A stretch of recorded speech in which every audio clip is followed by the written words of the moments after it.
Vou conversar com a nossa queridíssima Eliane Cantanhede, jornalista, colunista do Estadão e comentarista da Globo News em Pauta. Eliane, que prazer conversar com você. Tudo bem, minha querida?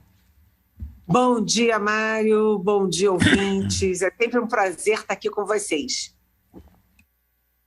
Eliane, tá tendo rebelião em tudo quanto é lugar. Cientistas devolvendo homenagens. Pessoal do Enem caindo fora. Ambientalistas. Como é que a gente tá? Como é que. Eu fico até achando engraçado, porque ou a gente ri ou a gente chora de estar vivendo o que eu tenho certeza que você nunca imaginou que fosse viver como nós estamos vivendo hoje no Brasil. O que é que você acha disso, Eliane? Olha, Mário, é isso que você disse. Eu nunca imaginei, eu acho que muita gente nunca imaginou que a gente fosse viver uma situação como a gente está vivendo. É uma situação de desmanche em todas as áreas. É, assim, uma coisa inacreditável o que está acontecendo no país. Então, ontem mesmo saiu aí a notícia, né? A gente vê o desmatamento da Amazônia, né, o desmatamento seguido da Amazônia. Você primeiro desmata, queima, né? E, ao mesmo tempo, você tem o menor número de multas ambientais em 20 anos. O presidente Jair Bolsonaro, desde o início, ele desautorizou a Polícia Ambiental a cumprir o seu dever, né, que era lá quem comete crime ambiental. A lei diz, inclusive, que os policiais ambientais têm o direito de queimar os tratores, Sim. queimar os equipamentos que destroem a Amazônia. Mas o presidente Bolsonaro passa a mão por cima, ou seja, os criminosos, né, os invasores, os desmatadores, os que queimam, os que invadem comunidades indígenas estão nadando de braçada. Isso é na parte ambiental. Agora, o presidente abriu uma nova frente quando ele simplesmente, ele que é grão-mestre, olha só, Mário, escuta só, o presidente Jair Bolsonaro é grão-mestre da ordem do mérito científico. Ele que é negacionista na ciência, tanto no ambiente quanto na pandemia, quanto em tudo.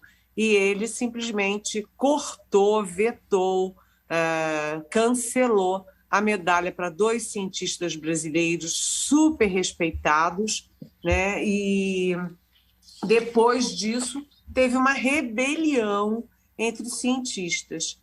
21 agraciados com a medalha simplesmente fizeram um manifesto negando, né, negando a receber a medalha. Se os nossos dois colegas não podem, eu também não posso, não quero. 21. Depois, 38 professores eméritos da Universidade Federal do Rio de Janeiro, UFRJ, também fizeram um manifesto em defesa dos professores que foram excluídos da medalha e contra o negacionismo, contra esses ataques à ciência, contra o corte drástico nas verbas da ciência e da tecnologia. E, por fim, só para concluir, ontem teve uma rebelião no INEP, que é o órgão do MEC responsável pelo Enem. Nós estamos hoje a 12 dias do Enem, com 3 milhões de estudantes inscritos e 33 servidores, inclusive todos os coordenadores do INEP, pediram demissão. Que tal, Mário? O que você está achando disso tudo aí? É o caos, né? O caos total. E hoje, Eliane, vai ter o segundo turno da votação da PEC dos precatórios. Arthur Lira está confiante, diz que vai ser aprovado, que inclusive o número de votos será superior da primeira votação. O que é que você acha disso? Olha, na verdade, Mário, aqui em Brasília ninguém está apostando qual vai ser o placar dessa votação. porque uma votação que o governo ganhou por 4 votos, eram necessários 308, o governo teve 312, tudo pode acontecer para um lado ou para o outro. O fato é que o governo está jogando todas as suas fichas, está jogando pesado ali, com emendas, com convencimento, com tudo, para ter os votos, mas o outro lado também está muito mobilizado. Você viu que o Ciro Gomes, por exemplo, suspendeu a própria candidatura à presidência da República, porque essa votação dos precatórios em primeiro turno criou um racha nas esquerdas, o PDT e o PSB deram 25 votos, imagina, se passou por 4, e o PDT e o PSB deram 25 votos, a esquerda elegeu, né? A esquerda deu a vitória. E do outro lado também, esse primeiro turno mostrou a dubiedade daqueles partidos de centro, que todos dizem que querem uma terceira via, que não querem o Lula nem o Bolsonaro, etc., mas que estão muito contaminados pelo bolsonarismo. Aí eu cito o PSDB, o PSD, o DEM, o MDB, todo mundo tem gente dentro lá do Congresso que é bolsonarista e que está assim achando, opa, estou com o pé em 2 canoas. Então eu acho que é arriscado a gente apostar no resultado dessa votação dos precatórios hoje, lembrando que depois do segundo turno da Câmara vem aí o segundo turno, vem também 2 turnos no Senado. Isso. A situação Senado é mais difícil para emenda. Agora, Eliane, eu não sei se eles seriam bolsonaristas ou seriam monetaristas. Você sabe que essa prática é antiga e o deputado, naquela história, farinha pouca, meu pirão primeiro. Vai ter eleição no próximo ano e essas emendas ajudam substancialmente a reeleição. Você acha que tem uma parte desses deputados que entram nessa?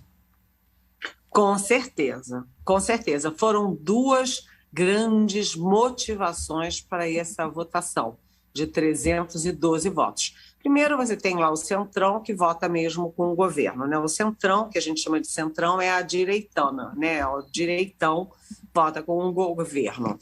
Então, já deram votos certos. E depois, no caso da esquerda e do centro, pesaram 2 coisas. As emendas, né? Porque quando o governo diz a gente está fazendo essa PEC dos precatórios para conseguir verbas, para conseguir 50 bilhões para bancar um novo Bolsa Família, o tal do Auxílio Brasil do Bolsonaro, de R$400.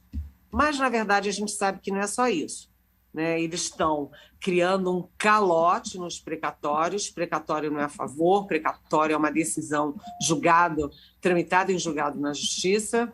Eles estão estourando o teto de gastos para não apenas conseguir os R$400 no ano eleitoral para o Bolsa Família do Bolsonaro, exatamente no ano eleitoral. Acabou a eleição, acabou também os R$400, né? Mas também para aumentar as emendas parlamentares. Ou seja, eles estão pegando carona na questão do auxílio emergencial novo, do Bolsa Família, para criar emendas para eles próprios. Está na cara, isso é óbvio que isso está acontecendo. Então, uma questão foi dos votos da oposição foi exatamente emenda parlamentar. A outra coisa é a infiltração bolsonarista, porque os partidos grandes e médios têm contaminação bolsonarista, sim. Eliane, você acredita na viabilidade da chamada terceira via, que todo mundo fala, mas até agora está escondida, pelo menos nas pesquisas que a gente acompanha até agora? Você acredita que é viável isso? Olha, Mário, na realidade, as pesquisas mostram, as conversas que a gente tem mostram, né, por toda a parte, que há muita gente, sim, tem uma grande parte do eleitorado que não quer nem a volta do Lula, nem muito menos a ficada do Bolsonaro, né? Não quer nem o Bolsonaro, nem Lula, e quer alternativas. Eu acho que essa disposição de uma parte tão expressiva do eleitorado induz a viabilidade da terceira via. Mas isso é uma construção, leva tempo, depende do nome escolhido, depende dos processos, da dinâmica, e até agora essa dinâmica ainda não trouxe nenhum nome. Você tem o Ciro Gomes há muito tempo colocado e patinando, não chega a 10%. Você tem o Sérgio Moro, que é uma incógnita, que está trabalhando muito, está muito ativo agora, e ele vem em quarto lugar. Quem está em quarto lugar tem chance, né? A essa altura, há um ano. E você tem as prévias do PSDB, me parece que é no dia 21 agora, 21. né? No dia 21, as prévias no PSDB, entre os governadores João Dória de São Paulo e o Eduardo Leite do Rio Grande do Sul, e o Arthur Virgílio, ex-prefeito de Manaus, correndo por fora, né? E você tem outras alternativas também, como o Rodrigo Pacheco, presidente do Senado, que foi lançado, pré-lançado pelo PSD. Ou seja, buscam-se alternativas e há nichos, há como você chegar lá. Mas, por enquanto, você ainda não tem o nome. Isso ainda a gente não tem, Mário. Eu estou conversando com a Eliane Cantanhede, jornalista, colunista do Estadão, comentarista da Globo News em Pauta e nossa queridíssima amiga. Eliane, o que é que houve com o posto Ipiranga? Derreteu completamente? O posto Ipiranga, ele tem um estômago de sapo, né? Ele engole qualquer coisa, é assim, assustador. Porque você tinha, no início do governo, 2 superministros. Você tinha o Sérgio Moro. Isso. E tinha o Paulo Guedes. O Sérgio Moro até que aguentou muita coisa, né? O Bolsonaro tirou o tapete dele muitas vezes, mas ele tinha um limite. O limite era o Bolsonaro meter a mão desbragadamente na Polícia Federal. Neste momento, o Moro disse: opa, eu tenho limites, e foi embora. O Paulo Guedes não tem limites. O Paulo Guedes já perdeu... Olha, a gente já perdeu a conta, né? Ele já perdeu o secretário da Receita Federal, o secretário do Tesouro, o secretário de Privatizações, o secretário de Administração. Ele perdeu todos os cargos importantes, perdeu a equipe dele, ele perdeu, foi embora. Por quê?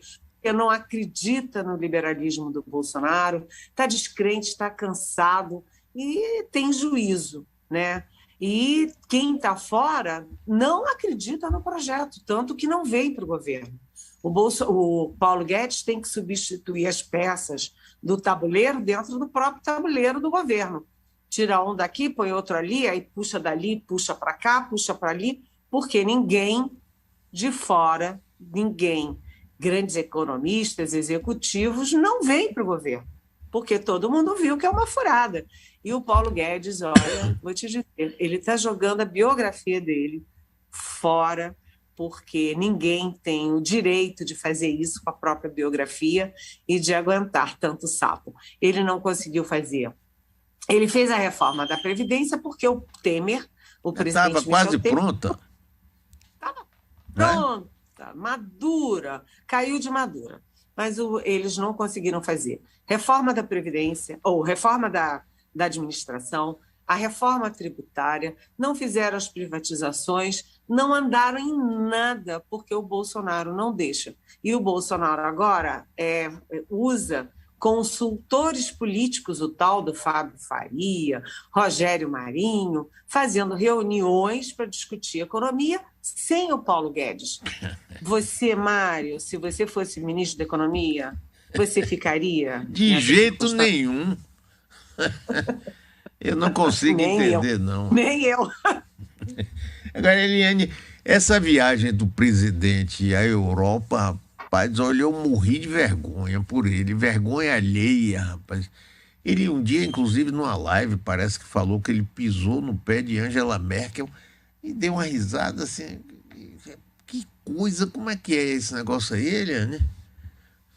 Olha, aqui entre nós, o nosso colega Jamil Chad, que é do UOL, Sim, ele deu banho nessa viagem, né? Porque ele conseguiu os vídeos do foi, Bolsonaro eu vi. naquele cafezinho ali antes das reuniões do G20. Mário, que vergonha, Mário, que vergonha! Qualquer brasileira de morrer de vergonha.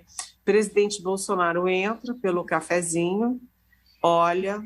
Primeiro, ele não conhece ninguém. Segundo, ninguém conhece ele, né? Aí ele vai atravessando, atravessando e, enfim, encontra alguém para conversar. Os garçons. Aí começa a conversar com os garçons e lá pelas tantas, lembrando que o G20 foi na Itália, foi em Roma. Lá pelas tantas ele acha que está engraçadinho e brinca com a máfia na Itália, né? E aí ele não consegue... É, Aí ele não consegue ninguém. Aí vem um assessor, assim, generosamente, põe ele para conversar com Erdogan, que é o líder da direita da Turquia. Que vergonha, que vergonha. Bolsonaro começa dizendo que a economia brasileira vai de vento em popa, que a popularidade dele está ótima, que a Petrobras é um estorvo e que a culpa de todos os problemas dele é da mídia. Aí ele dá uma gargalhada, ha, ha, ha. Aquela gargalhada que o Carlos Bolsonaro, que o Flávio Bolsonaro imitou quando veio o relatório da CPI da Covid. Ha, ha, ha. E o Erdogan não mexe um músculo, não abre a boca, não dá uma palavra. Gente, o que é aquilo? E o Bolsonaro confundindo o John Kerry, que é o encarregado de meio ambiente do governo Trump. O Bolsonaro confundiu com Jim Carrey, que é um ator cômico. É um cômico dos Estados Unidos. Depois ele confundiu a Torre de Pisa com a Torre de Pizza. Gente, pisou o pé da Merkel, ele mesmo contou. E a Merkel ainda disse, só podia ser você, né? Gente, o que é isso? O que é isso? E ele estava ali, pertinho de Glasgow, na Escócia, onde tinha o G20, e não foi lá. Preferiu ficar fazendo confusão na rua, com polícia italiana jogando água nos manifestantes contra ele. Olha, eu nunca vi tanta vergonha junta. Eliane, fico pensando assim, o Brasil não merecia isso, né? Nós já tivemos, independente de governo, até me lembro do governo, por exemplo, Fernando Henrique Cardoso, para não falar de Lula nem nada, e Lula tinha uma penetração internacional fantástica, o pessoal adorava ele. Mas Fernando Henrique Cardoso, um homem com outra postura, não é? Com outro conhecimento, o Brasil estava sendo respeitado, rapaz. Agora nós estamos no lixo da história do mundo, Eliane. Ave Maria. Olha, Mário, é incrível. Você viu que o Brasil... no Brasil não é uma potência bélica, não é uma potência política, não é uma potência econômica, está entre as 20 maiores economias, mas não é uma potência, mas é uma potência ambiental, né? Eu cobri a Rio+20 na África do Sul. Nossa, o representante brasileiro ia falar, vinham jornalistas do mundo inteiro, da Ásia, da África, da Oceania, todo mundo ouviu o Brasil.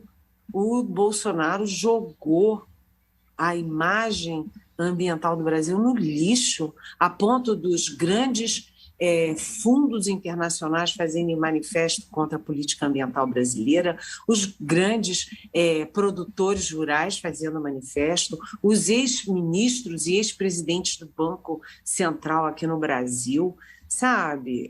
A grande mídia O Bolsonaro, na semana passada, ou semana anterior, ficou 2 vezes, foi alvo 2 vezes de programa cômico de grande audiência nos Estados Unidos.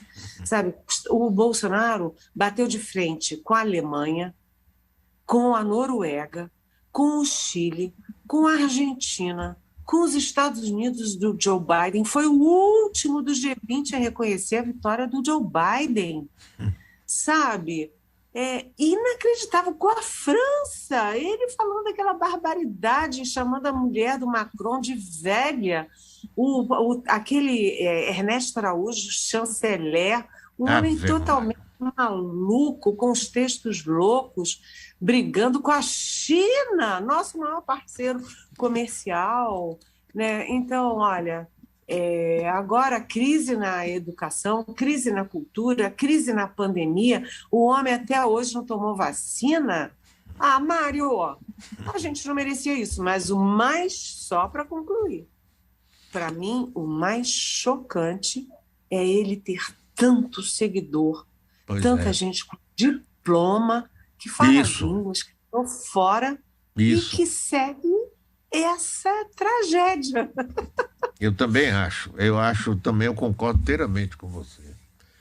Eliane, muitíssimo obrigado, viu? Matamos um pouco a saudade, temos a oportunidade de ouvir aqui seus comentários sempre brilhantes. Um beijo para você e muito obrigado mesmo, viu, Eliane? Mas eu vou pedir licença para falar só de mais um assuntinho, Quanto pode? Bem você rapidinho. quiser. Que é o seguinte, hoje a gente está tendo também o julgamento no plenário virtual do Supremo sobre uma questão importantíssima, porque a ministra Rosa Weber suspendeu em medida liminar aquele orçamento secreto, que é Sim, o relator do orçamento dando bilhões para os parlamentares. Então você tem o Davi Alcolumbre do Amapá usando verba de emenda parlamentar no Paraná para o Paraná comprar tratores.